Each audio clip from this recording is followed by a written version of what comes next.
It's Jeremy from OpticHouse.com. As I'm looking at this page, every once in a while I'll see myself making some slight progress and be like, okay, I'm actually starting to improve a little bit at something that I've been having difficulties with. And as I look at this face and head that I'm drawing in of Uriel from Morningstar, I feel like I'm slowly starting to develop a little bit more facility with creating a sense of form with heads and with figures. You know, form being describing the front, the side, and the tops of a structure and all the objects on that structure, like all the features. For instance, describing those things on the skull, but then also describing the front, top, and side of the nose, of the cheek, the mouth, the chin, all of these things, because creating the illusion of those planes without being too blocky, that's what makes an object feel three-dimensional in an image.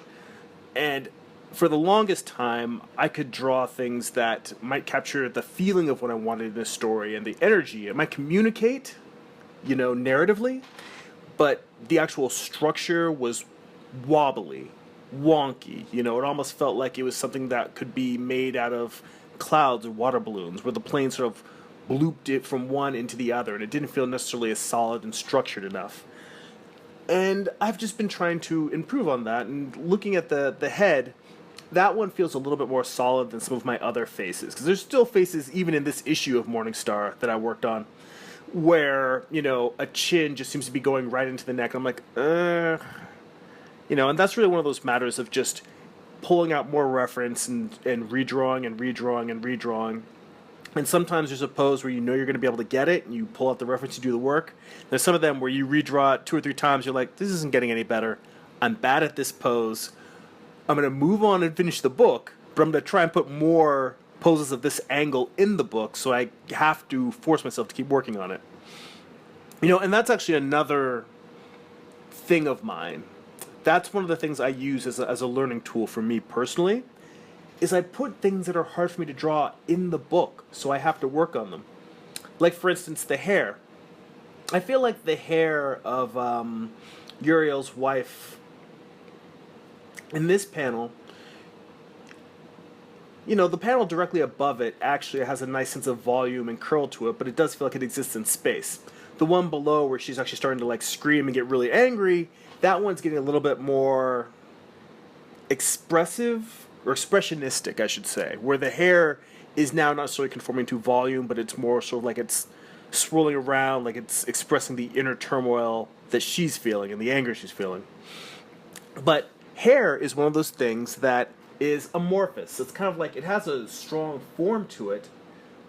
It has a front and a top and a side, but also, hair has a flow to it, like water or trees, where, depending on what angle you look at it, can look completely different from, just several shifts of either the person, the figure in the page, or just the angle you're drawing it in. And trying to capture those rhythms is what will make hair feel naturalistic. And it's something that I don't always get. And there's another one where reference always helps. Reference, reference, reference. I've been trying to use more and more reference in my work, and the problem is that the more reference you use, for me at least, it slows me down. So it's the matter of learning how to use it, being able to pull reference, find the angle I want, take the photos I want, take the time to properly translate it into the drawing and the story I'm trying to tell. That's the big part there, is properly translating it. But taking the time to do all those things and getting fast at it, getting quick at it, so it doesn't slow down my creative process. But yeah, drawing, the volume of hair, drawing faces, all these things, I'm constantly trying to put things in my books that I'm not great at, because it may mean that the finished pieces I have might not be as polished as I would really like. But it's very easy to fall into the trap of continually just doing studies of anatomy, studies from the model, studies from art books. All of these things will make you a better artist. But the process of studying is so seductive, it's very easy to fall into that trap of just doing that and not actually ever creating a finished work. And I want to create finished works. So I will continue to do them and make things that are imperfect, but try to use them as the process for me to learn and to grow. In addition to doing all the shit ton of studies I do, because I've shown you videos of me figure drawing and drawing from art books, redrawing my drawings from figure drawing classes. All of that is very, very important as well. But I'm trying not to let my inabilities and my failings, my shortcomings, stop me from creating finished pieces. That's it for now. Check out my website, optichouse.com. If you enjoy these videos, please share them. Also, sign up for my weekly newsletter to get a free digital download and see what else I'm working on.